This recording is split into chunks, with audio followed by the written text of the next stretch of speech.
Viewers আসসালামু আলাইকুম। আমরা এখন বাংলা বাক্যটাকে বুঝবো যে বাংলা থেকে ইংরেজিতে করব। সে খাবার সময় টিভি দেখছিল। তো এ বাক্যটা পড়লে আমরা বুঝতে পারি যে বাক্য দ্বারা একসাথে দুইটা কাজই চলছে, টিভি দেখার কাজ এবং খাওয়ার কাজ। তো এই ধরনের বাক্যগুলোকে একটু ডিফারেন্ট ওয়েতে আমাদেরকে বাংলা থেকে ইংরেজিতে করতে হয়। যেহেতু দেখছিল এটা চলমান ছিল, তো এটা আমাদেরকে পাস্ট কন্টিনিউয়াস টেন্সে করতে হবে। চলমান বুঝালে আমাদেরকে কন্টিনিউয়াস টেন্সে করতে হবে। যে কাজটা বাংলা বাক্যের শেষে থাকে সেটা আমাদেরকে আগে লিখতে হবে। সে খাবার সময় টিভি দেখছিল, তো টিভি দেখার কাজটা আমাদেরকে আগে লিখতে হবে।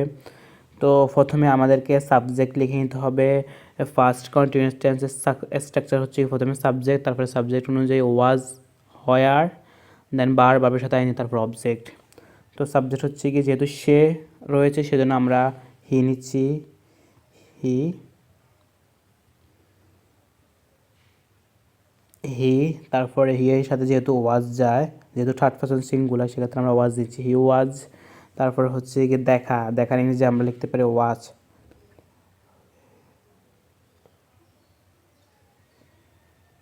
Watching, he was watching.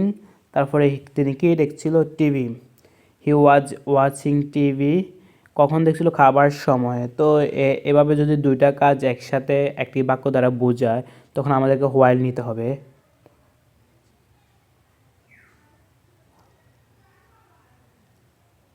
While তারপর হচ্ছে গিয়ে খাবার, খাবার ইংরেজি আমরা লিখব ইট। হোয়াইলের পরে সবসময় আপনারা মনে রাখবেন যে ভার্বটাই লিখবেন তার সাথে আইএনজি দিতে হবে, এটা বাধ্যতামূলক।